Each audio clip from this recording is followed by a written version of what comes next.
Nation, it's time to roll, baby, on MMA Junkie Radio with Gorgeous George and Go. This is what we doing while we do it, baby. We rollin'! Covering MMA from all over the world, this is the premier stop for all your combat sports needs. MMA Junkie Radio, the only show broadcasting live from the Mandalay Bay Resort and Casino in the fight capital of the world, Las Vegas, Nevada. The lights are on and the mics are hot. It's time to get your MMA fix, junkies. Take it away, Big John. Gorgeous George and Goes, are you ready? Junkie Nation, are you ready? Well, let's get it on. From the fight capital of the world, inside the beautiful Mandalay Bay Race and Sportsbook, you are listening to the MMA Junkie Radio Show, the only show that matters. I'm your host, Gorgeous George. With me, as always, is the devious and dastardly Goes, Ari's co-host. Becky's producing the show. It's Gabby. She's Gabbyless. And, of course, our special co-host for today is Dave Hirschbein out of MMA Gold. He's the founder and one of the coaches of that squad up in Sacramento. What's up, everybody? Good to be here. All right. Goes, everything good with you? Everything's good. That's hectic, Goes, over there, Dave. Dave can attest to how crazy it was when he got here. Yeah. When Goes isn't looking at me and he's just buried in his computer, I know something's up. So I had to get my own water the minute I came in. Dude, I felt so bad. George. So he walks in, I shake his hand. I'm barely even looking at him because I'm trying to do something real quick. And I go, hey, would you like a water or something? He was already standing there. He got up and he got his own water and then asked me if I wanted one. How shitty of a host am I? You got to look out for yourself here. Oh, man, I feel so bad. All right. Well, I'm glad you guys are with us here on a Tuesday. It's May 21st. Slowly approaching Memorial Day, which reminds me, we won't be here on Memorial Day. We'll be off. And if I'm not mistaken, maybe Gabby can confirm, I think pretty much all of Sirius is off on that day, or at least it's our channel. So a lot of times we used to fight to be on and get a show out because the UFC used to have traditionally a Memorial Day weekend show. And they've kind of gotten away from that the last few years. So, if that's not going on, that's fine. We will observe because everybody loves to come in on a Monday and react to the event. But there's not one happening here in Vegas like it used to. It used to really be one of the top 3 pay-per-views of the year for the company that's based here in Vegas, but that's just no longer the case. So again, we will be off on Monday. You'll hear a best of MMA Junkie Radio. All right, so today, fun show, and you can participate in the show. Find yourself a little pocket where you hear us end an interview. There's usually 10 minutes in between the next interview. We have a couple today, so call in and like Jim Rome says, have a take, don't suck. What that means is, say something about the sport. Ask a question, a question for Dave. Like I say, he's part of the MMA Gold team. Aspen Ladd, Max Griffin, Anthony Hernandez, Marion Renault, or any question in regards to, I know a lot of people have questions about the newer contracts or what's going on with that. Maybe Dave can address that. Also, share your thoughts on any big news happening. That's the big news. Like we'll get into some stuff with Ngannou and JDS and a few other fighters that have had some fight bookings as of recent. So we'll discuss that. However, the way you can be involved in the show is by calling in. It's 877-FIGHT-93, 877-344-4893, and then you can hit us up on Twitter. And this works for all the shows on our channel. It's at MMA on SiriusXM, and that's how you can interact with the hosts and the producers. On today's show, we will also have Ray Sefo, the PFL president. Remember, PFL has a show coming up in about 48 hours. It's going to be PFL 2019, Week 2, featherweights and lightweights. That's the organization where they're fighting for a shot at $1 million at the end of the year. Valentina Shevchenko, UFC Women's Flyweight Champion, she'll be calling in as well. And then to end the show, we'll have Dustin Poirier, the interim UFC Lightweight Champion. So it's a fun show ahead of us, and we hope that you are with us. GG, how many of those, for the whole those 2 millionaires hours are coming back for Season 2 of the PFL? Okay, there's actually news in regards to that. Felipe Lenz, he was the heavyweight champ. Right. He's not returning. Is he the guy that ran into some problems? Somebody did. Supposedly, this is what we heard, that there was an injury and that he would not be able to participate because you flat out need to be healthy. You can't say, well, I'll miss the first fight and then jump in because you need the points and then to eventually. But then there's this rumor circulating that maybe he may be headed to the UFC. Oh. I didn't dig deep enough into it to see because it was one of those scroll through Twitters and then you start to read a timeline and a retweet and then you're like, well, okay, am I going down this rabbit hole? I'm not sure who's saying this. And so you're like thinking, I'll revisit this. So perhaps maybe we can even ask Ray. But he's not going to be here. Oh, he's not going to be in. Lewis Taylor also got pulled at the last minute. He's not going to be in. So I think the answer is 4. Palmer, Magomed Karamov. Who am I missing? No O'Connell. No. Oh, no, O'Connell retired. And who won the lightweight? Schulte? Nathan Schulte? I believe he's in. So 3.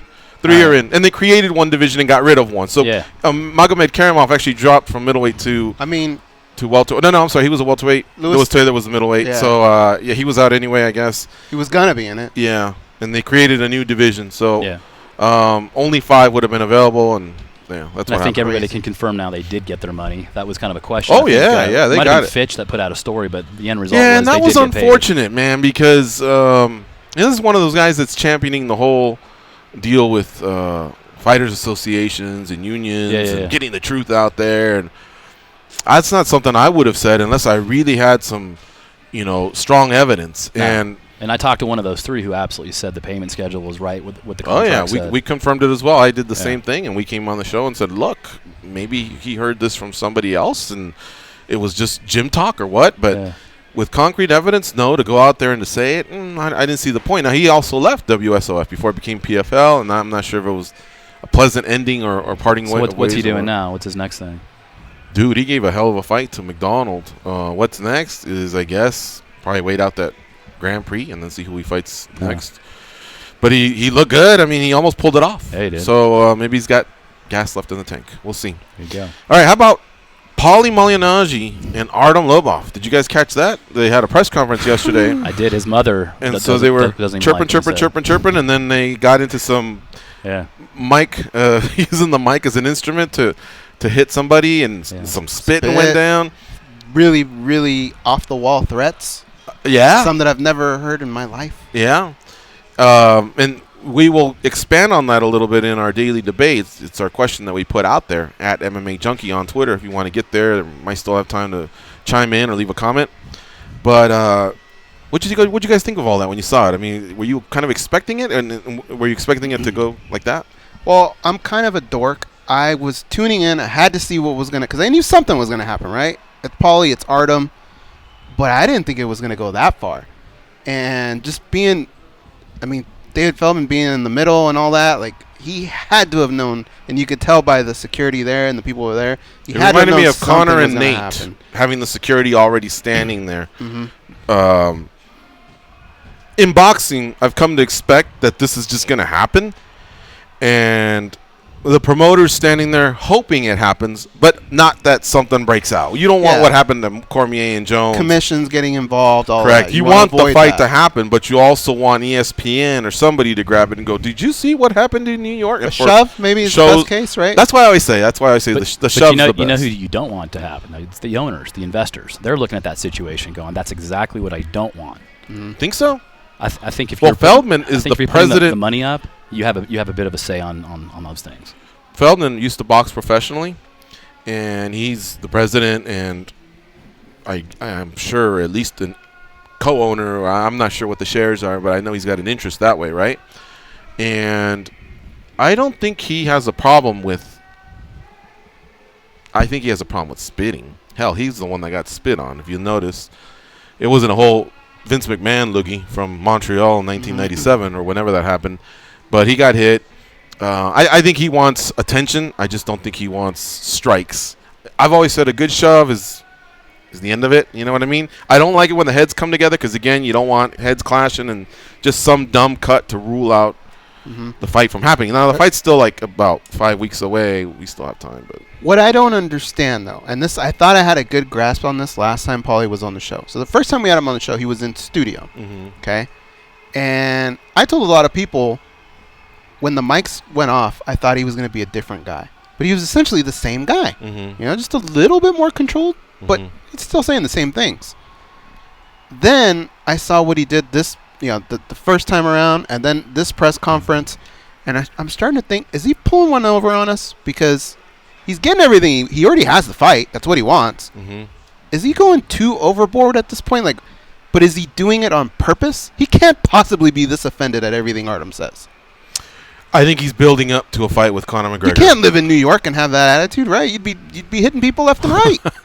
Yeah. So how much of this is shtick? I think a lot of this just stems because Conor McGregor released a video in the preparations. He's that mad? He's that mad? To this Ali's day? mad at I know you're not Ali. I'm saying when Ali was here, you can tell he still harbors feelings towards Conor McGregor. There's just a lot of people that aren't going to get over an incident that may have happened. But you'll notice just there's certain people that tweet about certain people out there in combat sports, and they're not gonna get over it anytime soon.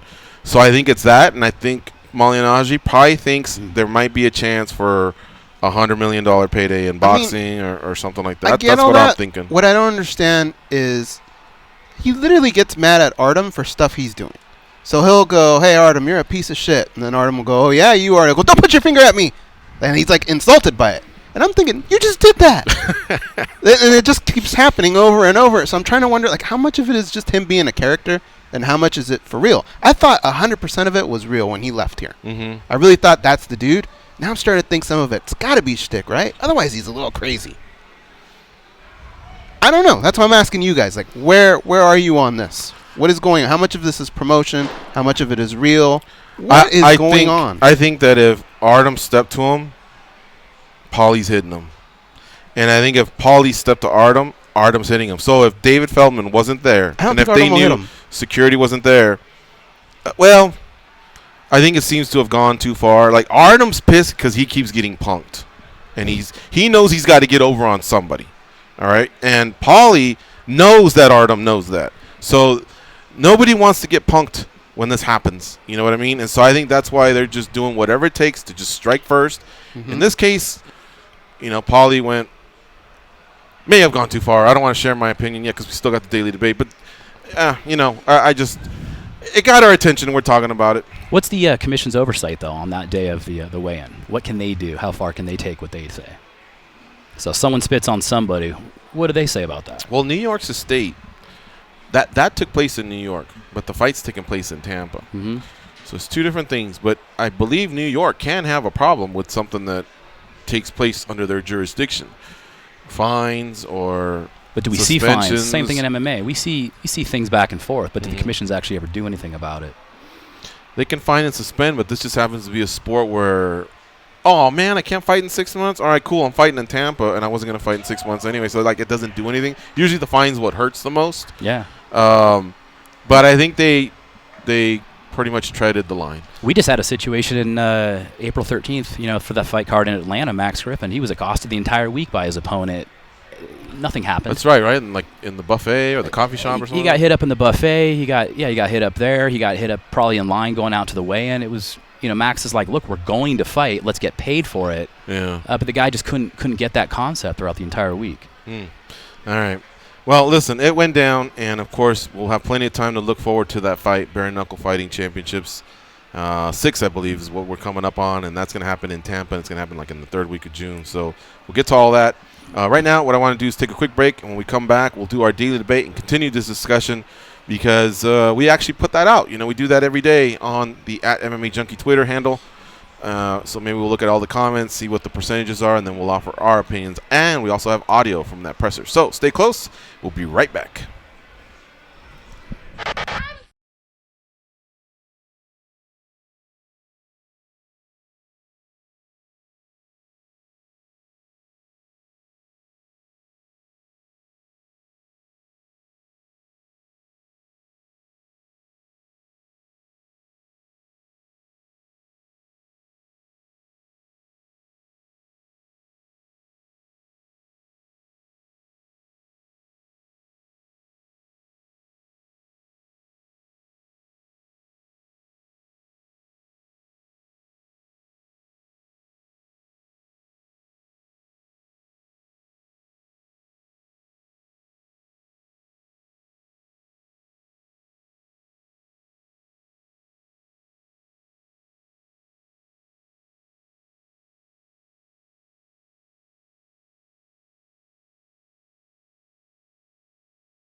Mad Dog Sports Radio fans, listen up. The Morning Men are throwing a listener party for all of their friends and listeners of the show, otherwise known as FALs. You know, like pals. It's Falcon for Saturday, June 1st, and it's from 4 to 5 Eastern. Be there for the live show hosted by Evan Cohen, Mike Babchick at Habanero Blues in New York City. RSVP at SiriusXM.com/Falcon, Falcon 2019 to guarantee entry and receive a very special foul sack when you arrive. Fall sock, maybe. Ball sack. I don't know. If you can't make it, listen to all the fun on Mad Dog Sports Radio, Channel 82. That Habanero Blues, that's on my list of things to do next time I go to New York, because I heard a lot about it during the lead up to Busted Opens. They had their 10-year anniversary party, and it just sounded like a spot to be. Some places just catch you with the title, huh? Yeah, exactly. Like this Hooters place. I got to get there someplace, sometime. Hey, we were talking a little bit about Paulie Malignaggi and Artem Lobov. We have a little bit of audio from the press conference that they had, and then there was some subsequent scrums.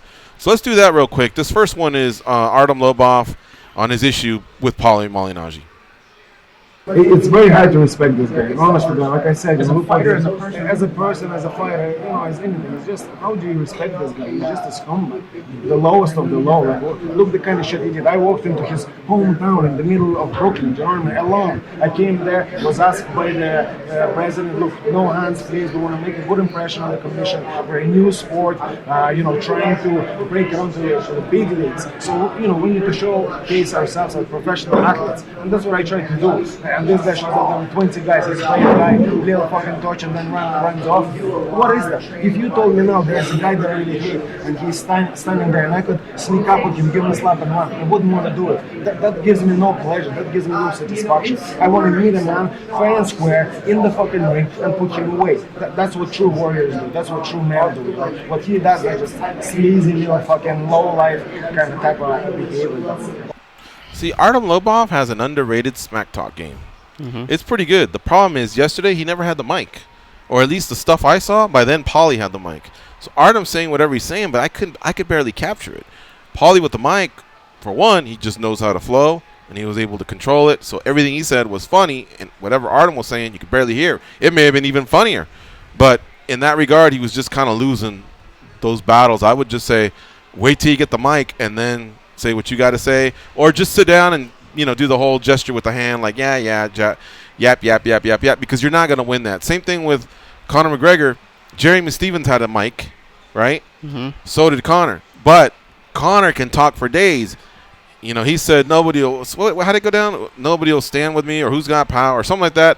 And then Jeremy goes, I know somebody, and then he goes, who the fuck is that guy? And then everyone laughed, and then Jeremy just kind of froze. He kind of laughed and said a few things, but by then Conor had said 20 things, and you just get buried. So you either got to come strong in that game, or just sit back and let the other person say it, and then just pick your spots.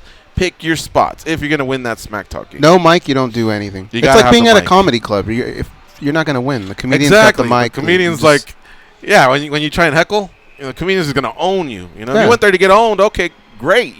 Mission accomplished. But if you're sitting there and thinking, oh yeah, I got something to say, well then you either have to have the mic, or you're not gonna win, unless you have some powerful booming voice. And I'm talking about the heckler comedian thing with Artem and Paulie. I mean, he just didn't have a shot. You couldn't really hear him. One more here, and this again is courtesy of Fight Hype. This is on Paulie Malignaggi and why he has problems with the MMA community and Artem Lobov. Lobov and the mixed martial arts community have really disrespected my sport in a lot of ways. Boxing, saying that we fight with pads on, and it's not a real fighting sport and whatnot. When we have all the deaths, we have more of the deaths by a long shot. We have more of the permanent damage by a long shot.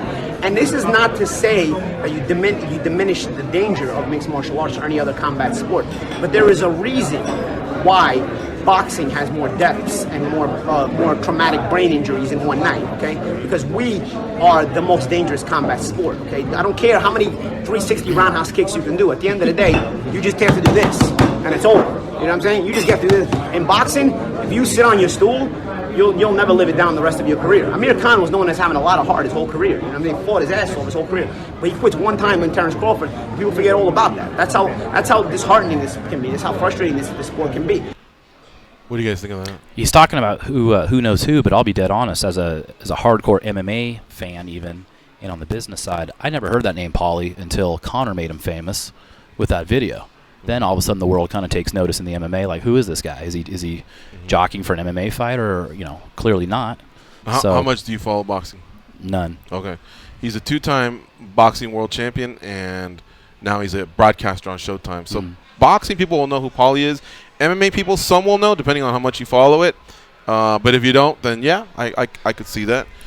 What makes the situation weird is Paulie Malignaggi has a great name in boxing, but he's not known as like a power hitter, right? So if you're going to be going into something like bare-knuckle boxing, I don't know that finesse is really you're going to be successful with that, right? We've seen some boxers comment on bare-knuckle and go, wow, this is something different than what we do. Even though it's the same idea, we're throwing hands, it just doesn't play out the way it does in the ring.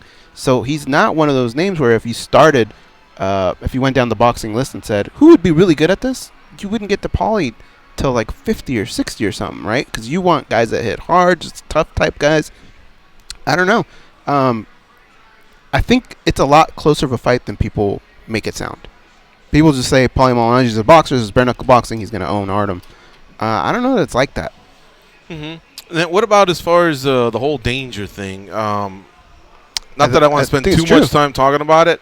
He does have the numbers to back it up. Boxing has more deaths than our sport, but that comes from reasons that really don't have to do so much as like which sport is more violent. It's just repetitive blows to the head, and that's more training too. As an amateur and then eventually as a professional.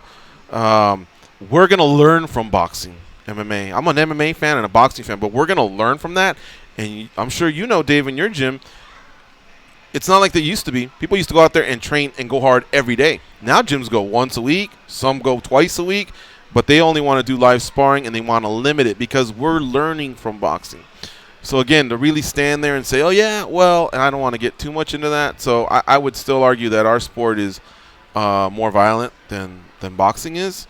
But again, the deaths, if that's like the ultimate stat, then yeah, I'm sitting here I'm drawing dead. I can't argue against that. MMA has some, and I'm not going to sit there and dig them up and say, yes, see, because, I don't want to go down that road. But, I mean, you see some of the gruesome stuff that's happened in our sport. I mean, a lot of the limbs are broken. I mean, the faces just get mashed up pretty bad. Not to say that doesn't happen in boxing, but boxing is a cleaner sport in that regard. And boxing will also improve as well because they've learned a lot. Man, the other day it broke my heart to see Roger Mayweather in the condition he was in. Just 5 years ago when Floyd and Manny Pacquiao were doing their thing, that was Roger doing the hitting the mitts and stuff like that. And now he's suffering from pugilistic dementia. So are a lot of other fighters. It's going to happen in MMA as well. But anyway, I will say this. I think Paulie's general statement doesn't have to do with our show. He still does our show, and he's been very clear that he feels respected on the show. And maybe it's because we come from boxing a little bit, and so we have a little bit of an idea just how much the struggle is real in both sports. Let's do our daily debate, though. I want to do that one. Let's tackle that right now.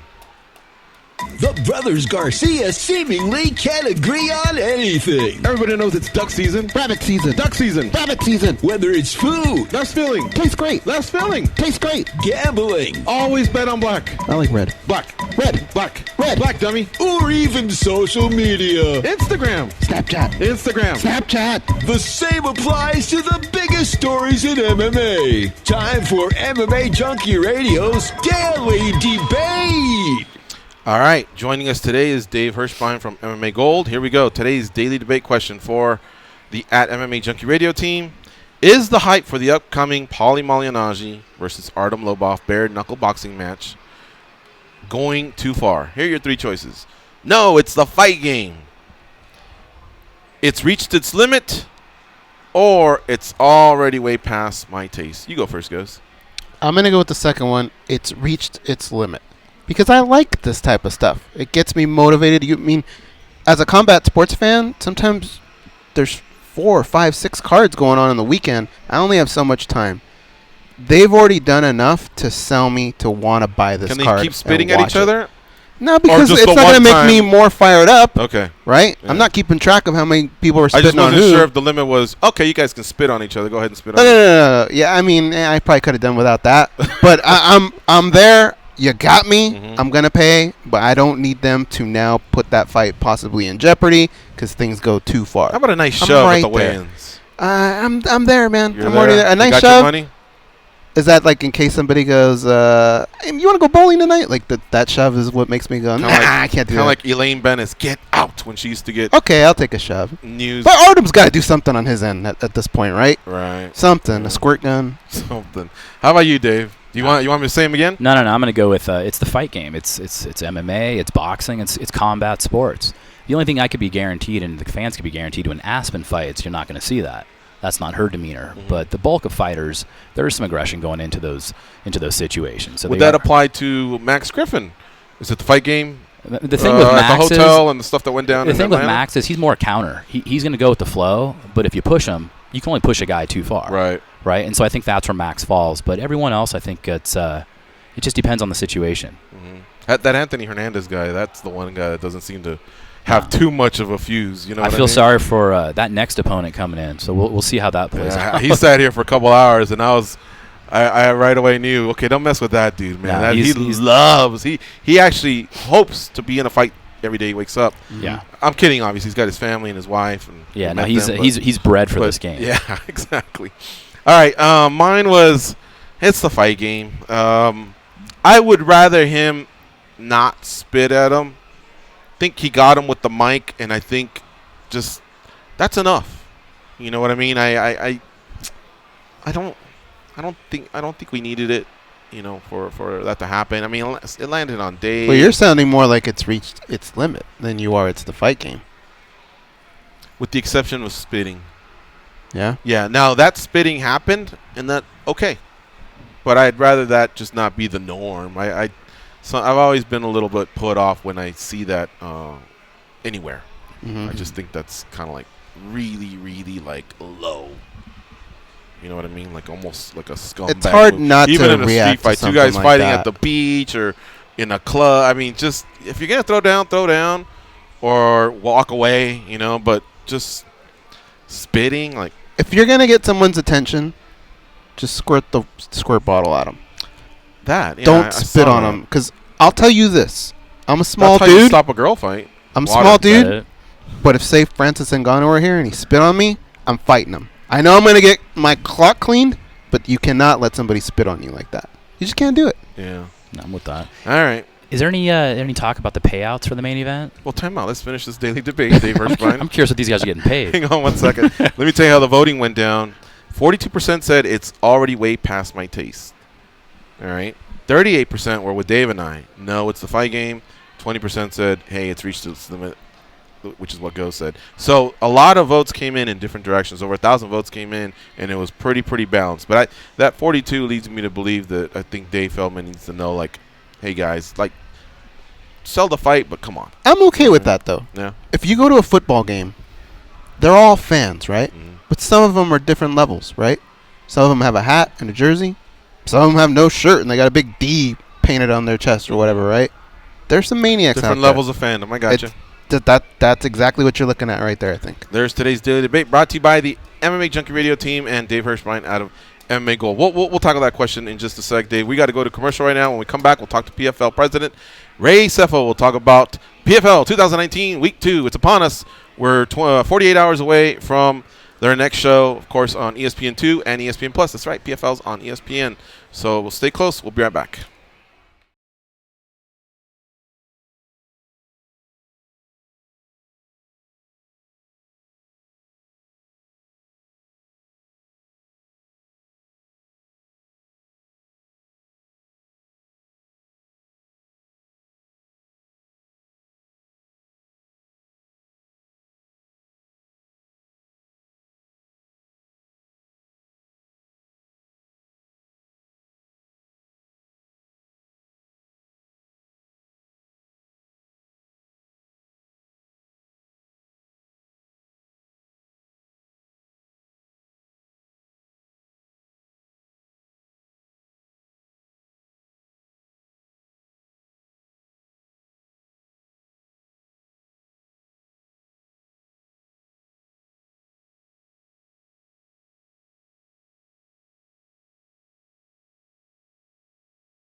All right, we're back, and wanted to address a question that Dave Hirschbein from MMA Gold had here. You were asking during the daily debate about bare-knuckle. Do we know anything about the pay structure? I haven't really seen numbers, and I wanted to ask you, were you pretty sure the number you saw? I don't know if I can say that, but I'm pretty sure that's what that was. Right. So, Paulie Malignaggi, the relationship he has with bare-knuckle started here. The president of bare-knuckle, Dave Feldman, was here, Paulie was here, and they actually wound up taking the same cab ride to MGM. But Paulie sounded like he wanted nothing to do with bare-knuckle because he didn't feel like what he made in boxing is something that he could make in bare-knuckle. Apparently, Dave had other ideas. From what I've seen, like on Fight Night, there's a great buzz. They got their fair share of Google, searches and stuff like that. I mean, I couldn't tell you what kind of numbers come in. I don't know how their pay-per-view's doing, but I think it's doing better than people anticipated. So guys like Chris Lieben, Brennan Ward, they're willing to go out there and fight. They're on the card. They're on the co-main event. Artem says he's getting paid very well. So if we probably look back to see what Artem did in the last state that released salary figures, maybe bump it up from there, and I guess you'd have an idea. Cool. All right. So joining us now on the hotline is the president of PFL. Remember, PFL 2019 Week 2 is in 2 days. All right. Tomorrow they weigh in. On Thursday they get down. They start off on ESPN2, and then they move over to ESPN Plus with what's called the main card. But even though we know all the fights are equal in value, that starts at 9 p.m. Eastern. Hello, Ray Sefo. How you doing? Welcome back to MMA Junkie Radio. Thank you, sir. All right. How are you guys? Great, man. We're doing great, man. Thanks for joining us here. I got Goes with me as well, and we also have Dave Hirschbein from MMA Gold. Hey, so we're excited about this second season. I thought the first event went off well, and now two of my favorite divisions, lightweight and featherweight, are upon us. Yeah, you and me both. Have you developed a liking to any particular weight class, whether it just be the depth to it or the action that you've witnessed, not just from PFL, but your time in WSOF? Have you guys decided which is like a marquee division of yours? Yeah, I thought the welterweights did an amazing job at PFL 1. And then from WSOF experiences to last year's season, PFL's first season, these lighter weights have been like the guys that really kind of, or should I say, the guys that have been available have been the highest, one of the highest level in terms of fighters. And so I thought the welterweights, the featherweights, the lightweights, pretty stacked again this year. Mm-hmm. And so Thursday night, PFL 2, which is live on ESPN and ESPN Plus, I'm excited. Like, we were in the staff meeting, and our CEO was like, Ray, well, which one of these fights are you excited about? I said, to be honest, I'm excited about every single matchup. Because,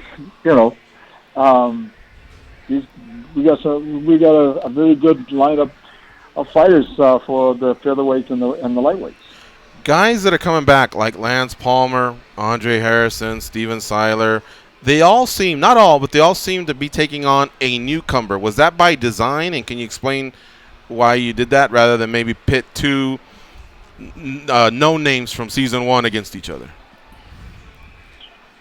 Well, I go back to my K1 days. The newcomers always was lined up against the top dogs, and you got to learn real fast whether they sink or swim. And part of that was just giving these guys an opportunity to really prove themselves and who they are, and whether they're capable of competing against the PFL's best of the best. Mm-hmm. And so a lot of those matchups are matched in that way. For a season, which was last year, we had about 80 fighters in the rosters, and by the end of the season, half of those fighters were let go because either they lost all their regular season fights or had lost in the first round of playoffs. So right. You get to see. And so, when the new guys come on, no, not necessarily that's always going to be like that. I'll just look at who we sign and who we have and see, what's a good matchup. And, I mean, really there's no really too much thought to it other than the fact that I think it just makes great fights. Well, I like it because you called it sink or swim, and I agree. But I've seen it in pro wrestling where the well-known wrestler, if he takes the fall to the lesser-known wrestler, there's a term called putting somebody over, and so it gives value to the lesser-known wrestler. And, of course, that's prescripted, predetermined, but it's something that they've been able to apply for many years. But anyway, here, this is a fight where we don't know what the result is going to be when they walk in. And if Alex Gilpin can beat Lance Palmer, we're going to be talking about it on Friday going, wow, he beat the champ. He beat the guy who won in season one. So there's a measure of value there. So anyway, all right, this is Ray Sefo, the president of PFL, talking to us right now. And PFL 2019 Week 2 is coming up here on 2 days. So Thursday, May 23rd on ESPN2, and then moving over to ESPN+. Featherweights and lightweights are on display. And let me tell you something. I do the USA Today Sports Rankings. I spearhead that. And the old WSOF and the PFL have had fighters because we do that's rankings for all of the organizations. They have made their way at 55 and 45. So to me, these are like marquee divisions that we get to see on Thursday. All right, Goes, what do you have for Ray Sefo? Right. Ray, sometimes when we're breaking down these fights, the matchups, I think old George and I and Dan Tom, sometimes we overthink them. But I want your advice because, the K1 format, you've been through things like this before. A guy like Alex Gilpin, for him, does it make sense to get a monster like Lance Palmer early or later? What do you think the mindset is for most fighters? Would they rather have those tougher matchups right away or kind of build to those? Me personally, I'm the type of guy that likes to fight the best of the best. And if I get the opportunity to fight the champ straight out the gate, that's exactly what I would do. So, when I presented the opponent and when the fight was, I mean, his team was like right in the fire, and I'm like, yeah, that's what PFL is. Yeah, you're gonna fight the best of the best, and there's no warm up fights in the PFL. You got to be ready to step up when you step in to PFL. It's the same. Again, I go back to my own experiences with K1. Every new fighter that stepped up really had to prove himself against the top dogs, and then K1 will look at signing them and having them stay, sign a long-term contract. So it's very kind of similar to that. It's like, these guys got to step in there. And again, in the beginning of this, there is no warm-up fight. There is no main event, so to speak, because every fight matters. Every fighter in the PFL, they're all fighting to get in points, to get to the playoffs, to get to the championship, and to get to that $1 million. So it doesn't matter whether he faces him first fight, second fight, or in the playoffs. He's going to, these guys are going to face each other at some point. But like I said, they were happy with the opportunity, and they know exactly. And it's funny because I just saw an interview with Alex Gilpin, and he says, he's hyped. He's ready to bring the fight. And in that interview, he said, I don't think Lance realizes that I can beat him on the feet and I'm going to beat him on the ground. So be ready for a war. Hey, listen, Lance is no newcomer to this. He's been there. He's defended. He's become the WSOF champion as well as the PFL champion. So this is all part of what Lance does. So I wish both of them the best, but may the best man win. Ray, I know some things are the same as last year, but not everything. And I was curious I believe last year the last 4 fighters kind of had an automatic berth into the next season. Will it be the same way this year as well? Yeah, pretty much. Again, there are a couple of fighters that might not have made it, but because of the way they fought and the attitude about the fight, actually made me have them come back. You know what I mean? Like, and I use Alex Nicholson for example. He won his first regular season fight, lost his second. That's right. He won his first regular season fight with a first round knockout, and he lost his second regular season fight with a first round submission. But he earned enough points to make the playoffs and lost in the quarterfinals. Now, some guys didn't come back, which was weird. But Alex, because of his attitude, and he's got this real gamer attitude where in the bell rings he comes to fight. You know what I mean? And I like that in guys. So that's one of the reasons why Alex came back. So it really just kind of depends on how they fight throughout the season and who they are as people. And then I'll make those kind of decisions to see if they fit. Otherwise, some of them will be let go.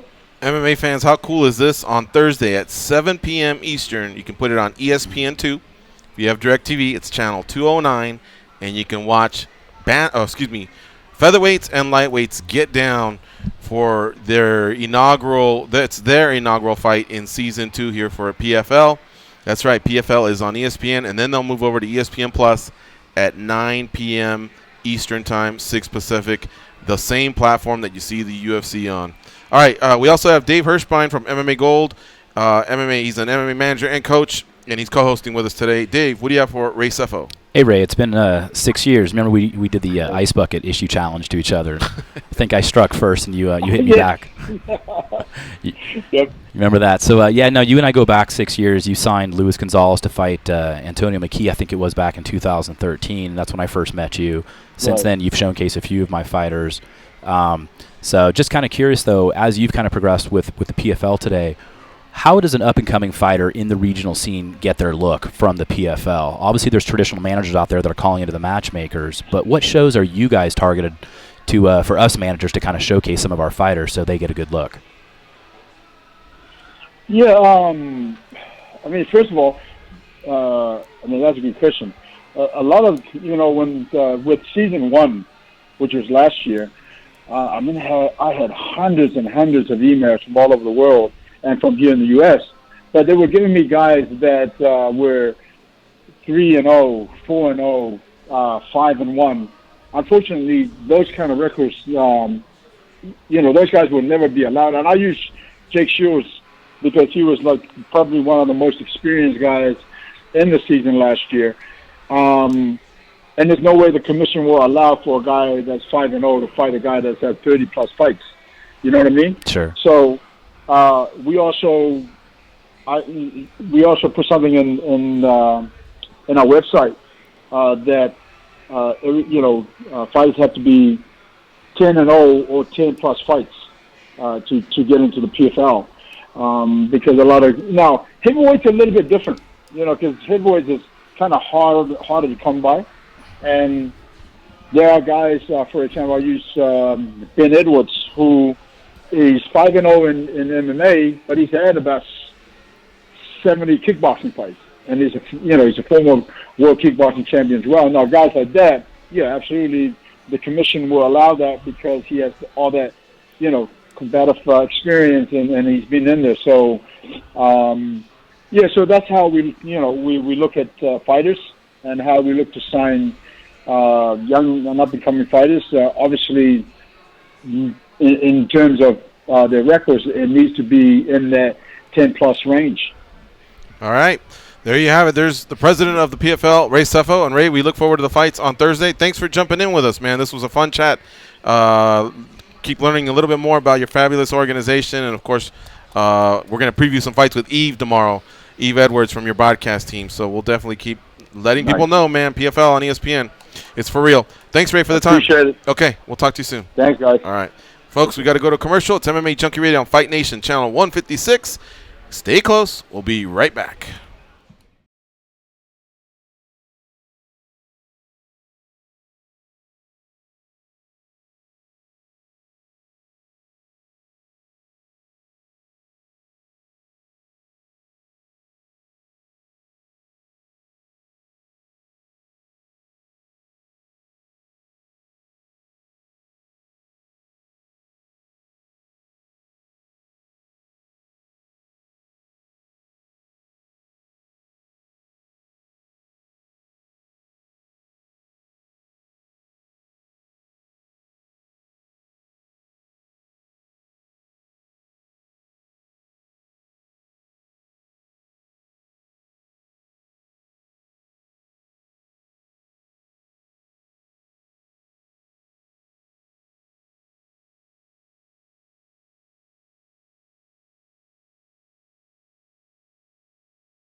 All right, Dave Hirschbein from MMA Gold.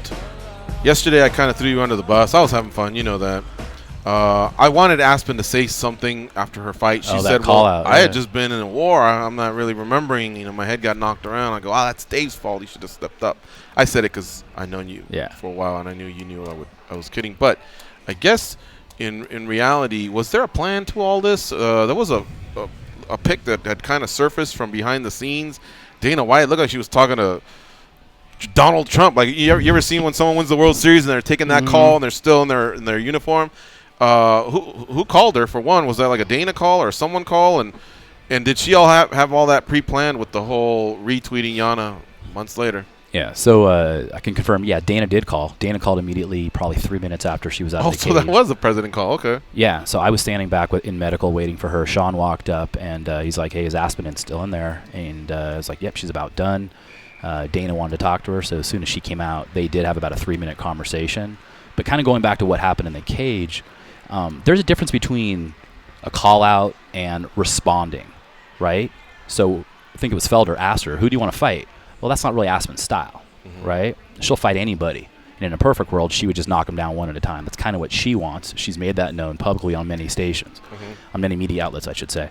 So she basically said what was on her mind at the time, which is, I just finished a fight. It's not really on my mind, so there's nobody. But responding to somebody calling you out is different, right? So she's just being reactive. And Yana is absolutely worthy. Anybody else that calls her out, that's not in the top 15. What if she would have said, hey, look, right now it's just in a battle. I'm not thinking straight, but I'd encourage everybody to go to Aspen Lad MMA. I might have something to say. I think just some sort of a push towards her brand. I think what's happening with Aspen, to your point, it's all experience. And we may see something different next time, and maybe we won't. Yeah. But what she did do was she doesn't forget things. And Yana is worthy, and she did want to respond to Yana. So now it's in the UFC hands. Yana responded very quickly, absolutely accepted the fight. So the girls have agreed. They agreed to even at the end of September. I think it makes sense to put that fight in Australia, beginning of October. Aspen like that. So so we're down for Australia, and we'll see what Mick and Dana want to say about it. And that's certainly one of the things that we're going to be talking about in the meeting coming up. So we'll see where it goes. When Aspen's call ended, did you say, what did Dana want? Because that's what I'm wondering. No. If Aspen, she shared with the contents of that conversation. Yeah. So you guys can ask Aspen, what went down in that conversation. But the end result is we will be meeting with Dana, and further conversations will take place. Usually Dana's the one that's matchmaking the main events, so maybe that's a title shot or something. Yeah, who knows? Anthony Hernandez, when are we seeing him again? So he's a stud. We've had 2 fight offers for him. He's just coming off medical. Love his hands, by the way. His hands are sick. He's a complete fighter. Yeah. So his story is incredible. What he's gone through with the passing of his father, and then to get into the UFC. So we will see him back in the cage later in the year. That is coming. Dana White Contender Series alumni. Yeah, he looked fantastic that night. Of course, we've got up for MMA Gold next. We've got KGB, Andrea Lee. She'll take on Montana June 22nd in Greenville, South Carolina. So that's coming up for us. Of course, Tim Crater will be in the corner as well with Jim West, her coaches, Dustin Burton as well. Thereafter, we've got we were lobbying for, so here's a plug. We're trying to get Max Griffin on the Sacramento card. We'd love to showcase Max there. Yeah. Max is, everyone knows if you're from Sacramento, he is the king of Sacramento. Back in the regional days, he brought 350-plus fans. He'll bring 600-plus fans. I'm not trying to start anything here, but isn't Uriah Faber the king of Sacramento? Or they could both be kings of the Sacramento. Okay. Yeah, but Max is certainly one of those kings. But he sold 300, huh? Back in the regional days. For a regional fight, that's pretty damn good. Yeah, he'd bring 600-plus He's a now. stud, man. I like Griffin. Yeah, he's a stud. Marion Renault, our favorite teacher. So Marian's fantastic. She's opened up her academy. She's doing very well. We had a fight offer to fight on Sacramento, but she would like to spend some time with her son. She'll take some needed vacation. Yeah. Yeah, and then, of course, Aspen later in the year. Yeah, all right. Well, hey, the team just continues to grow, and much respect for all the success, because I've seen you guys building from the ground up. It's incredible. I appreciate all the help. You guys have been very successful with us along the way. Folks, we'll be right back. We'll be talking to Valentina Shevchenko. Thank Stay you. close.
We got a couple guests here coming up, and the first one is Valentina Shevchenko. She is the UFC flyweight champion.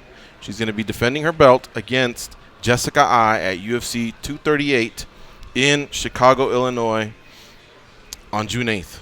I feel like I said that a couple times. Maybe it's because I've been promoting. It's such a big card. Yeah, it's such a great fight card. We also have Henry Cejudo versus Marlon Moraes. We also have Tony Ferguson versus Donald Cerrone. All right, joining us now on the hotline is the champ, Valentina Shevchenko. Hello, Valentina. How you doing? Welcome back to MMA Junkie Radio. Hola, George. Hola, girls. ¿Cómo están? Muy bien, pero un poco enojados porque no nos invitaste a la comida peruana. Qué rica esa foto. Sí, estaba muy rico. Estuvimos extrañando mucho la comida. Yeah, all right. For the audience that doesn't know Spanish, by the way, Valentina was greeting us in Spanish. She lived in Peru for many years, has Peruvian citizenship, and so the common theme is we're Peruvian. We all love Peruvian food. And if you go to Valentina's Twitter, I was scanning it. She was at the Peruvian restaurant. I saw that. With Antonina. But wow, one thing I wanted to tell you, Valentina, you are excellent. One of the best I've ever seen in terms of promoting the people that support you. The food. Well, that too. But like the guns and ammo or the cowboy western gear. You know what I mean? If any sponsors or any supporters are showing you love, you reciprocate it. You promote it very well. So I hope you just keep getting more and more of it, because I've seen many athletes do this, and then they'll send out like one tweet, one photo, and then that's it. But it seems like you really, really embrace the whoever your partners are, in these advertising campaigns or sponsorships. I think the best connection between fighter or like any person and the company, sponsorship or whatever, it used to like something that you really love and really like, because if you are speaking about Brownells, guns, it's my big passion. Every time we go to the range and like having training in shooting, and then like about Western boot barn store, Western wear. So it's another passion for me, because I very like this style, and it's like part of me. That's why it's for me it doesn't cost nothing, because it's so close to me. That's why I just share with the people what I really like. I see. All right. Now, in Peru or in Kyrgyzstan, were you aware of the country music or just that whole culture at all? Or is that something that you became more aware of when you moved to Texas and then Las Vegas? No, it was, I think it's something that it was every time, because, for example, in Kyrgyzstan and Russia, where we lived when I was a young girl, of course, this like cowboy culture is very famous, not only here in United States, but all over the world. And of course, like even in like schools, we have some kind of like, not competition, but some kind of dancing when we use cowboy music, and little like children, they are dancing cowboy dances. So it's like it's a huge part as well. Do you have a favorite country music artist? If you ask me what is my favorite artist in Russian music or like in Latin music, I never will answer to you, because there is so many different things, and like you cannot choose just one. Because, for example, I love songs, maybe not specifically artists, but songs, and it's like it's how I choose my music. And sometimes I don't even know the name of the artist. I just feel connected to this music. That's why it's for me the hardest question ever. When you warm up, or when you go for a run, or when you're just maybe warming up, what kind of music are you listening to? I very not every time I'm using the music, because sometimes when I'm running outdoors, it's better to have like ears free, because you never know what you will have like on the like running track. So it's better to be aware of everything. That's why usually when I go outdoors to run, and if I run, I usually run outdoors, I prefer my ears to be clear. Oh, I got you. All right. Valentina Shevchenko is our guest here on MMA Junkie Radio. She's the UFC flyweight champion, and she'll be defending her belt on June 8th in Chicago, Illinois, against Jessica Eye. All right, Goes, what do you have for Valentina Shevchenko? Valentina, let's talk a little bit about that matchup. That whole card is stacked, but that matchup in particular, when I look at your record and I go up and down and even the Muay Thai, you seem like you've seen a lot in your career, different styles, different matchups. With Jessica Eye, do you feel like she's bringing something to the table that you have not seen before in other fights? You have to think about any opponent and be prepared for any fight as it's like a unique fight that you will ever have. That's why I cannot say that something very different that we was prepared before I will face like in this fight. But I can say that Jessica, she is an MMA fighter. She can fight stand up. She can fight on the ground. So I'm preparing as my best. And this is, I think, the biggest secret of my preparation, that for any fight I prepare as my best. You know, you're always very cool, calm, and collected before fights, even during the fights. But I'm sure every now and again people say things that probably make you upset. Do you ever feel like you fight better when the opponent does those type of things? And what I'm alluding to is, I know she had made a remark about one of your Instagram posts that you trying to speed it up or something like that, and it seemed like it did bother you. Does that act like fuel for you in the fight? It didn't bother me like in the how people trying to imagine that it go deep to your soul. It's like bothering you too much. Like, no, it doesn't happen with me, because to make it happen, it has to be too much for happening, that because I know how to control my emotions and how cool I have to be before the fight, to concentrate more all of my emotions only on one thing, to like explosion during the fight. And of course I felt that I have to tell something, because if the person invented stupid things, you have to respond it, because even if not make any sense, this is my point of view, yes, and I just share with it. I share it with everyone. It was a really, really funny comeback too. I know, it made me laugh. She said you have slow vision, cabrón. All right. Valentina Shevchenko, our guest here on MMA Junkie Radio. Valentina, you and your sister have been winning for a long time, but in your Antonina's last fight, she suffered for her first loss in years. And I wanted to ask you, how did that affect you? And I ask you this because I remember one time you told us that when you were coaching her at the Tough Finale, you couldn't feel like you could invest much because you were fighting a week later. Now, in this instance, you guys are about like 6 weeks apart. But still, I know how tight you guys are. How did that affect you? How did that affect the team? And do you feel like maybe you'd like to mix it up with Roxy, kind of like to avenge the sister's loss in the future? It's, of course, everyone was upset, and of course she's like feeling that she want to come back and to have like a soon new fight and to show everything like that she has. But this is MMA. This is a fight. Anything can happen. And if, for example, will escalate like all the way up, so of course, sure, I will be very happy to face her, but not other occasions. Mm-hmm. Jessica recently moved to Las Vegas. Have you guys seen each other at the PI, and is there tension, or do you just walk by each other, or what's that like? Yes, sometimes we cross our ways in UCPI, but for me it's nothing. I even can say hello to her. For me it doesn't cost anything, because in the octagon we have to fight, but for now I have to prepare for my fight, and this is what I think about everything, like all the day long, to be best version of me for my fight. And for me, I not spend too much energy on different things. I just accumulating all on energy inside me to show it in the right moment, in the right place, and in the right time. Mm-hmm. Valentina, you've been champion now, the UFC flyweight champion, for about 6 months.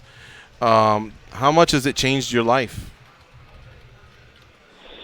It's difficult to say how much it's changed because we did everything the same. Of course, like being the champion, it's giving you a lot of different opportunities. But the rest, I had my lifestyle in the same way that I had before. We travel, we train, we exploring different places, we enjoying our life and trying to see more things what we can. That's why we spent maybe how many 3 last months. It was outside with different people, different emotions. So it was full life that we had in last couple of months. When you went to Kyrgyzstan, you got to meet a lot of the leaders of Kyrgyzstan there, and that was really, really cool to see. And I wanted to ask you, do you feel like maybe there was a lot of little girls, teenage girls that may have been moved and inspired by seeing you with the belt and, seeing you with so many dignitaries? Have you gotten that type of feedback? Oh, in Kyrgyzstan, MMA is sport number one, and every time that they have different competition events, it's huge amount of people there coming to watch. And I would say that there is no one young man or young person who didn't try at least one time in his life martial arts training. So I think everyone is training, and of course a lot of young girls and boys they are practicing MMA, and even my mom, she had recently Kyrgyzstan national championship, and she has different adults, juniors competition, and also children competition. And I saw some videos, and it was girls, I don't know, maybe 5-6 years, very, very little and small, and as they was all equipped with full gear, helmet, knee pads, elbow pads, shin pads, gloves, everything, and they went to the war and was fighting, and it was so nice to watch it because I know that in the future they will be very strong with not only physically but also their mentality will be very strong persons, and they will be, the girls, they will be very secure in their self, and this is what I really enjoy to watch. Well, I'm sure your mom, you and your sister have been a huge inspiration to a lot of them, and the way MMA is growing, I could see, a lot of fighters coming out of Kyrgyzstan sooner rather than later. So I thought that was a wonderful trip for you guys to go back and go to Kyrgyzstan and inspire. You know what I mean? Lastly, I wanted to ask you, for anybody that's listening and they go, "Oh wow, Valentina, I didn't know that she had Peruvian citizenship and she spoke Spanish, and I got to try this Peruvian food." What are 2 of your favorite dishes that you would recommend to anybody that lives near a Peruvian restaurant and they're going to try it for the first time? I would say in Peruvian cuisine, my favorite is seafood.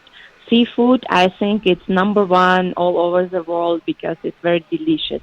And I named 3 of them. So the number one is chicharrón mixto or jalea mixta. Number 2, ceviche de pescado. I prefer exactly pescado. The third one is it will be 4. I will name. The third one is chupe de camarones. The third one is arroz con mariscos. Wow. You hungry, guys? Really, really hungry now. I've had that there before at that restaurant. Which one do you co-sign? But I also have to include their lomo saltado. Sí, claro que sí. Yeah. All right. Wow. That was some good dishes that she said there. At that restaurant, Valentina, there's certain things that aren't on the menu that if you ask them, they'll make them for you. They're very good about that. Like picante de mariscos isn't on there, but they'll do it. I will do it next time. Yeah. All right. Well, Valentina, it's great catching up with you. Please say hello to Coach Pavel and your sister Antonina. And thank you, as always, for doing a pre-fight interview. Your fight's in about 3 weeks, so we wish you the best of luck to stay healthy and safe travels to Chicago. And go out there and do your thing. You know, you were born and bred to do this, so I expect a great fight between you and Jessica Ai. Thank you very much, guys. Thank you for having me today. Y nos vemos pronto, ¿ya? Okay, está bien. Chao. Cuídate. Bye, Valentina. Adios. Bye-bye. Bye-bye. All right, there you have it. Man, her Spanish is so smooth. I know. Yeah. Thank you so much for the time tonight, Valentina. She lived there for about 5 years. 5, 10, something like that. So she's got Peruvian citizenship and everything. So does her sister. They speak perfect Spanish. I mean, they've sat here and they can go from Russian to English to Spanish quick at the drop of a dime. Shout out to Roger for lining that one up. Shout out to Greg Savage for lining up Ray Sefo. And shout out to myself for lining up Dave Hirschbein. Still got one more coming up. It's Dustin Poirier. But there's a little bit of news to tackle before we get to that. So why don't we take a quick break? It's MMA Junkie Radio on Fight Nation Channel 156.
I'll do the break. I'll do the read on the next one. I lost it. I don't know. I have too many pages open here. Hey, let's talk real fast about Francis Ngannou versus Junior Dos Santos. I think we may have touched on it earlier, but it's big news. And so here's what's happening. UFC 239 is taking place July 6th here in Las Vegas. International Fight Week. It's the card that holds the John Jones, Thiago Santos main event, and then the co-main event was Amanda Nunes versus Holly Holm. But one of the matches I was looking forward to, Francis Ngannou versus Junior Dos Santos. I mean, that is a firecracker of a fight. Mm-hmm. They moved it. Oh, man, that makes me so mad. Well, you're still going to see it. So what about people who bought tickets to that? There's the ESPN. This is the ESPN era. The UFC's got a fight card coming up, and the fights are on big ESPN, all right? And it was supposed to be headlined by Tyron Woodley versus Robbie Lawler. Tyron hurt his hand. He pulled out. They were looking for some opponents for Robbie Lawler, apparently, and I guess they didn't like the multitude of names that volunteered, who are very credible. Either Robbie must have said, hell no, because Tyron said, I got to be real selective. I want to get the title back. Well, it could be that Robbie's thinking the same thing, and he just doesn't want to do it. Does he strike you as that guy, though? No, he doesn't. Robbie Lawler looks like to me like he don't care who he fights. He'll fight anybody. Robbie Lawler looks like to me like he would fight Junior Dos Santos and then ask, does Ngannou want some as well? But for whatever reason, they're just going to take Robbie Lawler off that card. So Minneapolis on June 29th, you don't get Tyron Woodley or Robbie Lawler. But you do get Junior Dos Santos versus Francis Ngannou. So maybe that's your cup of tea, or maybe you're hurting. I don't know. But I'm hurting because I really wanted to see that fight here in Las Vegas. Well, we get to see it a week earlier, and that's fine. What do you think of that news, guys? I thought it was kind of surprising. I thought with the multitude of people that were in the running for that Robbie Lawler fight, with the fact that he's fought in different weight classes throughout his career, I thought something was going to happen, right? But I didn't really think they would do this. The question is, correct me if I'm wrong, they haven't really said, like, Robbie's off the card. Like, it sounds like they may still try and get him somebody, right? Oh, I thought I read that they're moving him off the card. Are they moving him off the card? To me, it seemed like he was just, like, they just kind of don't know right now. They're still looking for someone. Hey, even better. But there is no but. It just sucks. I'm a Vegas guy. I wanted to see Francis Ngannou versus Junior Dos Santos here in Vegas, and that's just not going to happen. Whatever else happens, it happens. But I really wanted to. I get real antsy. You'll hear me get real antsy when Vegas cards are being built and when Anaheim or LA cards are being built, because I know there's a 90% chance I'll be there. And I want to see great fight cards. And as a SoCaler, they've actually canceled. I think in the UFC's existence, they may have canceled 5 cards altogether. I know one was here at Mandalay Bay, UFC 151, John Jones versus Dan Henderson. Chael Sonnen was going to step up. John Jones said no. Then there was one with Aldo versus Mendez. I think it was UFC 176 in L.A. They said no. Then they were going to have one in January of last year in Anaheim, and they moved it to later in the summer, and then they were going to have one in Anaheim this year, and they just said, nope, no card. For some reason, SoCal gets screwed. Some of the L.A. cards have lost big main events. Oh, yeah, that was one. There was one. Could it have been that Ronda wound up being the main event against Kat? And I think it was supposed to be Luke Rockhold versus Chris Weidman. I remember there was one that took 3 hits, and yet it still sold well, and that's when we found out, holy shit, this Ronda Rousey's pretty popular fighter. You know what I mean? Because women's MMA was still surging ahead. I mean, we knew we had something there, especially with Ronda, but we didn't know it was going to be like what it was.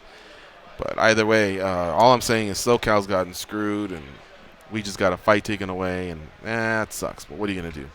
But speaking of heavyweights, Big Ben Rothwell versus Andrei Arlovsky. They're headed to San Antonio, Texas. So I just love the fact that I'm getting me some more Big Ben Rothwell. You know, do you have the date on that one? And Andrei Arlovsky. I've always liked him too. Do you have the date on that one? Yeah, let me pull it up for you. I actually wouldn't mind. I've been wanting to go back to San Antonio. I like that place. It was cool. Yeah. All right, so that goes on July 20th at the AT&T Center, and it's called UFC on ESPN4. So it's a big ESPN card. That means it'll be on ESPN. Here's what they've built so far. Walt Harris versus Alexei Olenek. Like it. Raquel Pennington versus Irene Aldana. Fun. Aldana just fought. Yeah. Wow, okay, that was quick. Sam Malvey versus Kidson Abreu. Okay. Liz Carmouche versus Roxanne Modafferi. Sure. Domingo Pilarte versus Felipe Colares. What are these, opera singers? I don't know. Mario Batista versus Jin Susong. Andre Arlovsky versus Big Ben Rothwell. Alex Caceres versus Steve Peterson. That could still use more pop. It'll get it, too. It's a big ESPN card, but I think it could still use more pop. I mean, there's a few fights where you're like, oh, okay, I am down. And then there's a couple where you're like, no, isn't that nice? Mm-hmm. But you're really just being kind. Sacramento 1 week before has Darren Elkins versus Ryan Hall. Cinta Calvillo versus Livia Souza. Marvin Vittori versus Cesar Ferreira. Benil Dariush versus Jakar Close. Sarah McMahon versus Nico Montano. Benito Lopez versus Martin Day. Carl Robertson versus John Phillips. And it's rumored to have John Vellante versus Mike Rodriguez. Feeling it? Yeah. But I think I want to go to that San Antonio card. All right. Here's Santos versus Jones. Here's how it's looking so far. After taking away Ngannou versus Dos Santos, we're left with John Jones versus Thiago Santos. Amanda Nunes versus Holly Holm. Jorge Masvidal versus Ben Askren. God, I forgot about that one. You telling me 2 title fights, Masvidal, Askren, and Ngannou Dos Santos? That's a crazy main card. Also got Jan Blachowicz versus Luke Rockhold. Gilbert Melendez versus Arnold Allen. Sean O'Malley versus Marlon Vera. Edmund Shabazian versus Jack Marshman. Diego Sanchez versus Michael Chiesa. I'll keep it real with you. If I go to that card, it's to see Masvidal and Ben Askren. That's the one that I'm most intrigued by. My reaction to that fight card isn't even a word. It's just... Yeah? Well, what was it before? That's a fight card right there. The whistle with the cartoon eyes that come out? Yeah, a little bit. Yeah, exactly. Anaheim, California gets UFC 241 about 6 weeks later after the Vegas card. And this is a 1, 2, 3 punch like I've never seen before. Right up there, man. As good as it gets. Daniel Cormier versus Stipe Miocic. Awesome. Yoel Romero versus Paulo Costa. Great fight. Anthony Pettis versus Nate Diaz. Solid. That is insane, man. Keep that intact. Please stay together. And please keep adding to it is all I can say. You want to hear one more? Sure, yeah, do one more. UFC 240. That's sandwiched in between the Anaheim card and the Vegas card. Here's what we got. Max Holloway versus Frankie Edgar. Okay. That's it. Yeah, they're still building it. Oh, well, maybe Aspen Ladd versus Chris Cyborg. Could be. Chris is interested. Aspen's interested, at least according to what she told us. But apparently some phone call came in from Dana White. And if you look at the picture, she was smiling. How you doing call. She was smiling. And they're going to meet, he said, in June, later in June. So I wonder what that meeting's about. Because Dana White's the president of the UFC, but he's also a matchmaker. He decides the main events. Whatever he needs to tell Aspen, he could just do it via Skype, via phone call. If he wants to meet with her, she's either getting a raise, and I hope she does, or maybe there's some big plans for her. Maybe it's for her to meet the winner of Holly Holm versus Amanda Nunes. Although Amanda Nunes is a champ, she's got to have some responsibility, right, towards 145? Mm-hmm. Because Felicia Spencer's wondering, hey, what's going on here? What did I say earlier? Chris Cyborg versus Felicia. Yeah. Did I say Aspen Ladd by mistake? Yeah, but we get it. Yeah, Aspen Ladd versus Yana Kunitskaya. They want Australia possibly. Yeah, because Kunitskaya doesn't come back till late September. Let's do this quick call, and then we'll be talking to Dustin Poirier here in about 3 minutes. What's up, Showtime from Tennessee? How you doing? Hey, what's going on, fellas? What up? Not much, man. Hey, man. I had that Aspen Ladd fight real close. I bet on Aspen. But, man, whoever scored that fight 30-27, man, that was some BS, man. That fight was a whole lot closer than that. I don't see where they came up with that from. George and I hosted a sportscaster event here, so we're watching it with no volume. We're your guys' volume, basically. And we were going back and forth on that, too. It was really tough when they read that 30-27. I thought I must have missed something because these rounds were just really, really close. And I think it was the end of the first round. I thought maybe she had done enough to maybe overtake her. It was nuts, dude. Yeah, that fight was close because, like I said, I bet on Aspen, so I actually was scared, that she was gonna lose a decision, to be honest. But she's talented and very tough, man. But yeah. My guy K. Lee, man, damn, man, he got to get that gas tank up, man. That gas tank is killing him. You know what, man? Maybe he needs to do a strategy kind of like, man, you know how Aldo used to fight at certain times, like he would do, or Yoel Romero, how he fight in spurts. Hey, man. That's a good example. That's a real good example because Romero did have kind of similar output, and then Romero just learned to be more efficient, when to explode, and then when he did, he would crack on people. You know what I mean? Mm-hmm. Whether it was a knee, a punch, whatever it was, an elbow. That's a great example. Showtime. I don't know what Kevin's future is. I feel like lightweight is so bottled up that even if Kevin were to win 3 in a row, I don't know that he'd get a title shot. It would depend on who it is. So that 3 fights takes about 12 months to happen. So until all that gets settled, you might as well have one more at welter, see if you go 1-1, and see if maybe you can catch fire a little bit. You know what I mean? Depending on who it is. Everyone at the top seems to be kind of busy, and with him debuting at welterweight, I don't know if he'll get the benefit of just another big name. But you know what?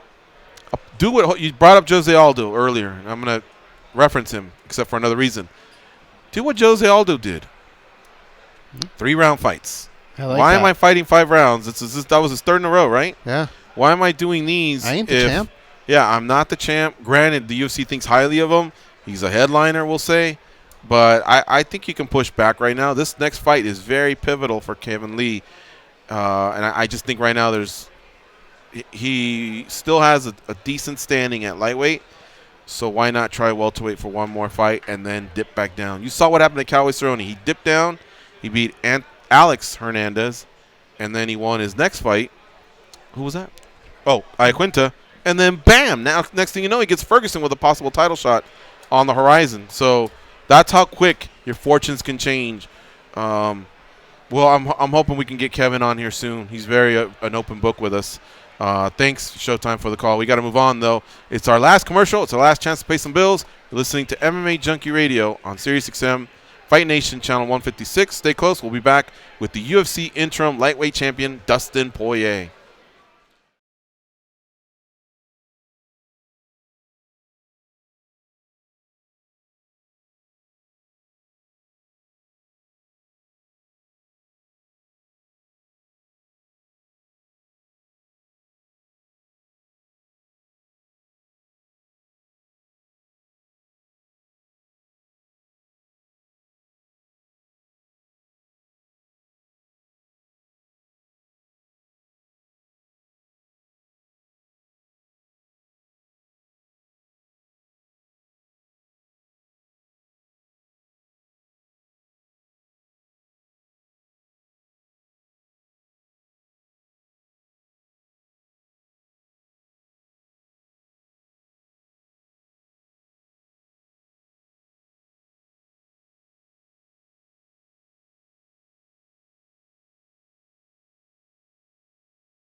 If you cross them, they will destroy you. Just ask Three Finger Eddie and Pete the Penguin. Who are they, you ask? My point exactly. They are Gorgeous George and Goes. And this is MMA Junkie Radio.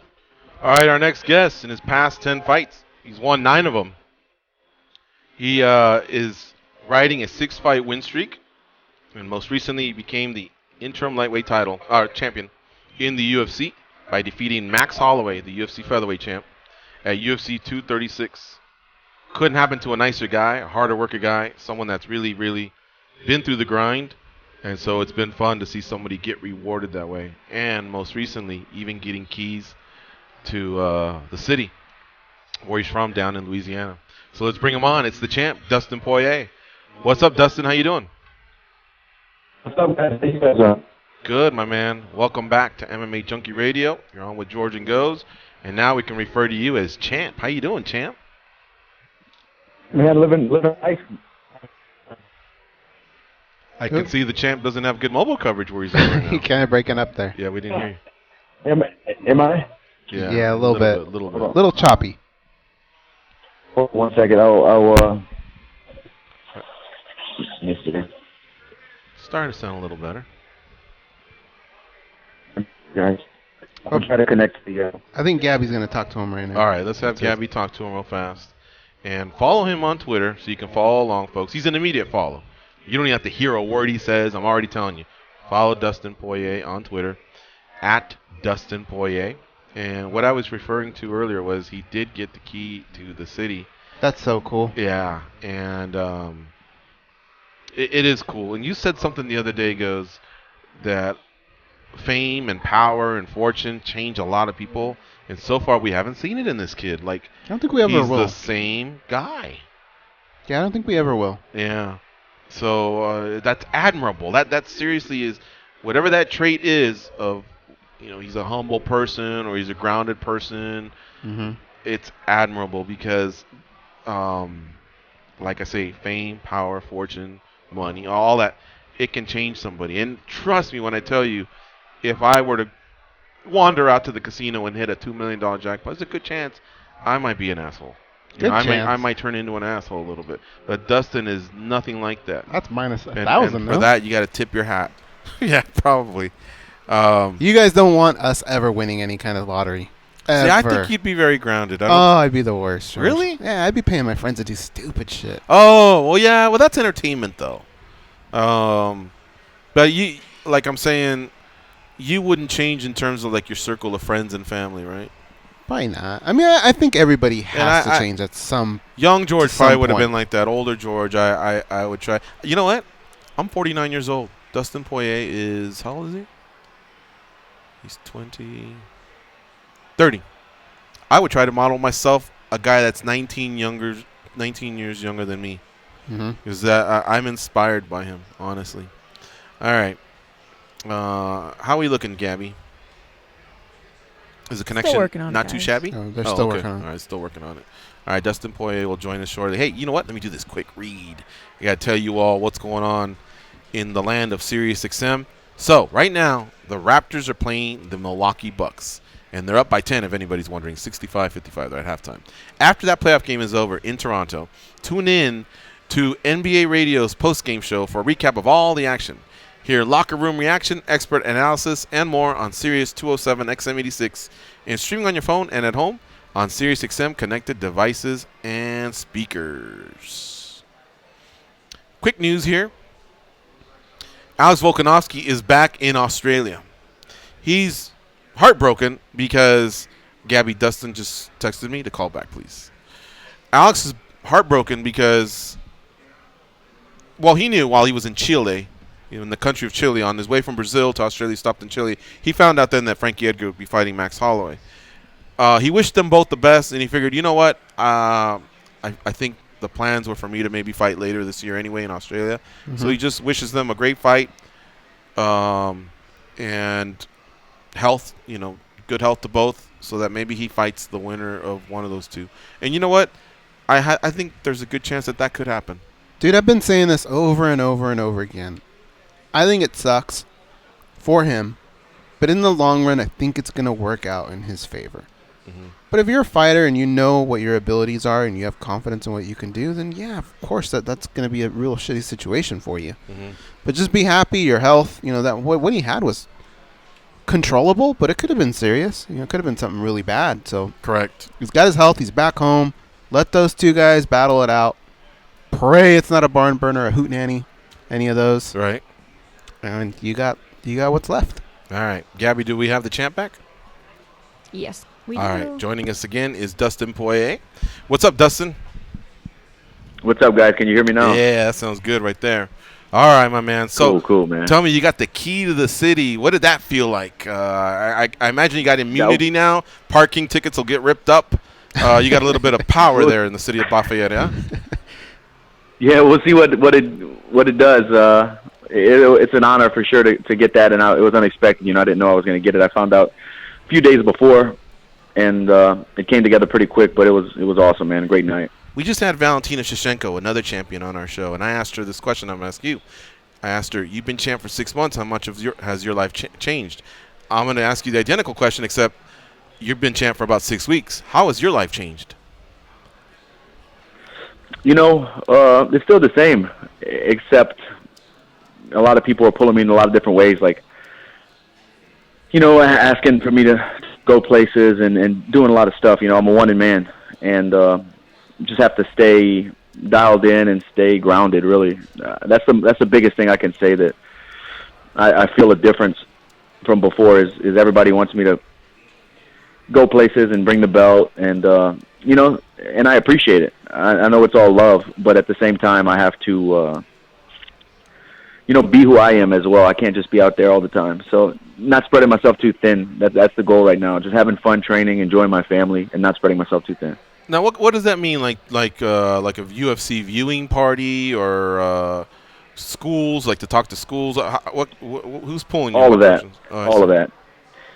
Yeah, all of that. Appearances, people asking me to do things, and of course, I try to be as nice as I can and do as many things as I can. But I have a life too, so I'm kind of finding that balance. Makes sense why he's probably holding out for just the elite media. That's how we got in, right? I think so. Yeah, exactly. Exactly, dude. I don't even answer. I don't even answer unless it's quality. All right. And then I want to ask you another question that was very similar to what I asked Valentina. When you got the key to the city and just winning, what do you think that did for young men and women in Lafayette? That come from the same city as you and Daniel Cormier, obviously. But do you feel like you've already inspired like a lot of youth to be the best at anything? I mean, not just MMA, but anything they do. Have you gotten that type of feedback? I have. I've been getting messages and people telling me in person that I inspire them, and that's awesome. Honestly, that's just a byproduct of me chasing my dreams. My goal wasn't to do that. That's just, me accomplishing things and sticking it out in tough situations and coming back from defeats, and people got inspired by those types of things, and I'm very thankful that my journey has inspired people, but that was never the goal. But I'm glad to play that role if I have. I think I've asked you this before, but this will be a little bit different. After UFC 178, you tweeted, "This one hurts." And I felt for you because I'm a Dustin Poirier fan. I was like, damn, for someone to be as courageous as you to tweet that and be so open. And you tweeted that and you said, this hurts. But I wanted to ask you, did the high of winning the title, did it trump the hurt that you had to endure in getting there? The hurt that I had to get to that high amplified that high more. Yeah, it kind of was an amplifier to that moment of Dana putting the belt on me, because I know what it took to get there, and nothing's guaranteed. So I'm just out there chasing dreams, man, and fighting as hard as I can and working as hard as I can, doing all the things that I think I need to do to be the best fighter and father and husband that I can be, and defeats happened along the way, and for me to overcome them and get an opportunity to become the interim champ and go out there and perform and put on a show and get my hand raised, dude, it was incredible, man. People told me like embrace it, enjoy it. And even me laying down in bed at night and during camp thinking about what it's going to feel like when I win that fight, none of that did it justice. You know, it was a very special moment, and it was like a drug, man. I want more. I want more of that feeling. I want to go out there and beat these guys and leave a legacy. Have you seen the skins that you've got on your wall? Alvarez, Gagey, Pettis, Miller, Green, Medeiros. I mean, those are some names right there. You know what I mean? You've been on one hell of a Holloway. run. Holloway, yeah. God, how did I skip him? You beat him twice, yeah. Holloway. I mean, that's elite company. You know what I mean? Yeah, I appreciate it. No, I can beat anybody in the world. Khabib's skin's going up next. I can beat anybody in the world. I just need to put the work in and show up in the moment and ready to perform, and I can beat anybody. You know who loves talking about you and might be your biggest fan is Yves Edwards. Man, I mean, anytime we're with him, your name comes up. Like, just if whatever we are talking about MMA related, he'll somehow point back to you. That dude loves you, man. And I'm sure he's probably been a big inspiration for you. Yeah, it's mutual for sure, man. That guy, he's the man. I always tell him, I know there was no belt at the time. He was at the peak back in the day, but he was a world champion. You know, he never got the throne and got the gold, but at one time in the UFC, Yves Edwards was the best 155-pounder in the planet, you know, on the planet. And he deserves respect for that, man. The guy's a pioneer of the sport, and it's an honor to carry the Thug Jitsu flag into battle now. Yeah. Another thing Dustin's racking up, not just the gold around the waist, not just these wins, not just these fight of the year, either winners or candidates, another bonus. I mean, financially, your life has really changed as well. I'm sure that must feel good to know that, you know, the home that you live in, the future schooling for your kids is well on its way to being taken care of from that end as well. I don't know if that's ever been like a driver of yours, because it seems like you've always been like, you know, championship driven, but isn't it nice to have some of that money coming your way now? For sure, man. You know, like motivation and things change. Not saying that I'm motivated by money, but it doesn't hurt to be chasing big paydays. But you know, motivation changes throughout your career. Like when I was younger, I was just fighting for the fight. Then I got married, and then now I have a daughter, and I'm fighting for their futures and trying to leave a legacy now. So things change. Things are always, the driving point is always changing. I just want to be the best I can be, and you know, I can't fight forever. I think I got another solid 5 years in me, and we'll see from there. But I can't fight forever, and I want to leave something good behind for my daughter. And I want her to be able to go to college and do all the things she wants to do. So at this point in my career, you know, I'm chasing straps and dollar signs for sure. There you go. Dustin Poirier is our guest here on MMA Junkie Radio. Let me turn it over to Goz. Goz, what do you have for Dustin Poirier? Dustin, now that you made it up to the very top, did it matter who was going to be standing in front of you? Like, are you happy that it's Khabib, or could it have just been anybody else? You know, it's prestigious to be the first person to give Khabib that L. So I'm excited for the opportunity. And like I said, going into the Max fight, I honor this. You know, me being the interim champ, I've said it before, it's a piece of the world title. I understand that. We have to unify the belts. But I accept the challenges that come along with the belt and with the competition that's on the horizon with this. You know, I love that. I love having a target on my back. I love these hungry fighters. I love these, you know, guys like Khabib who haven't been beaten and putting on clinics on the best fighters in the world. You know, that's what motivates me too, to get up and push myself as hard as I can and be the best I can, is those kind of challenges. You know, without those challenges, it's not, I mean, without those challenges, it's hard to get up and run those miles in the early morning and do 2-3 practices in one day. And, you know, when I got an opportunity like this, a guy with no losses, I have an opportunity to be the first to make history. And I'm excited for it, man. Dustin, at some point, I mean, you're in one of the most stacked divisions in the UFC's history. It always has killers in it. 1 to 20, it doesn't really matter. They're all great fighters. But having to kind of climb up that for so long and, people do their rankings. The UFC has their own rankings. At any time, did you ever develop a chip on your shoulder just looking at that progression?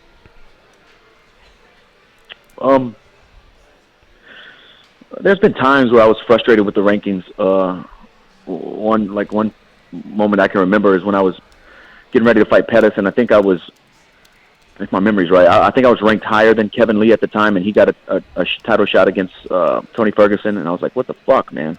I don't know how old that guy is. I've probably been fighting in the UFC since he got out of high school or something, or I think he's a young guy, but I don't know, man. I just felt a couple times in my career, I felt like I got slapped in the face by the rankings and the way they do things, but who gives a shit? I'm the champ, bro. Dustin, I know that's something that hasn't been confirmed yet. You versus Khabib, Abu Dhabi, September. But if we were here and I asked you that question and you said, I can't answer it, but as you walked away, would you be giving me a wink as if to say, yeah, man, it's as good as done. We just need to, literally sign contracts? Or is there some sort of a holdup? I wish I could give you more insight to that. I'm not sure. Everything's pointing to it happening in Abu Dhabi, September 7th, me and Khabib. Mm-hmm.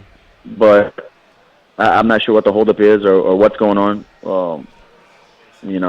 I have no clue. You care where it's at? Do you care that it's there? That's a big challenge to go over there and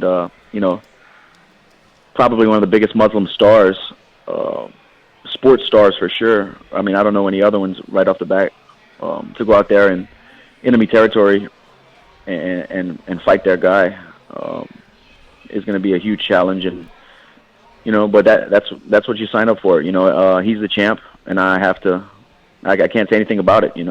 Maybe when I beat him, when I defend the title, then I can say, hey, let's try to nudge the UFC and do it here or do it there. But I'm the challenger, and I understand that role. I got 30 seconds left. I got a long climb to go over there and pull off the upset. I got 30 seconds left. After you beat Khabib, which is your plan, who will you be defending against, Donald Cerrone or Tony Ferguson? Dude, with the UFC, you never know. I'm going to be defending against Max Holloway. I'm no telling. I'm just kidding. I think Cowboy wins that fight. Okay. But we'll see. I'm not even looking that far ahead. I never do that. I never disrespect the work that needs to be done, and I have a lot ahead of me with this Khabib fight. All right, my man. Thanks for the time. It was great catching up with you. Congrats on all your success. We really mean it from the bottom of our hearts. It's been quite a journey to cover you as an athlete. Thank you so much, and I appreciate everybody who helped spread the word of my foundation. This last one, we raised a bunch of money, and we hit the goal to get this playground built. In about 5 weeks, we're going to start construction, and it'll be done before next school year. So I just want to thank you guys and every other outlet and person who retweeted or shared. Thank you, we brother. got this. All right, sorry to cut you off, but we're moving on. But thank you, Dustin, for your time. Folks, we're out of here. Be champions. Yeah.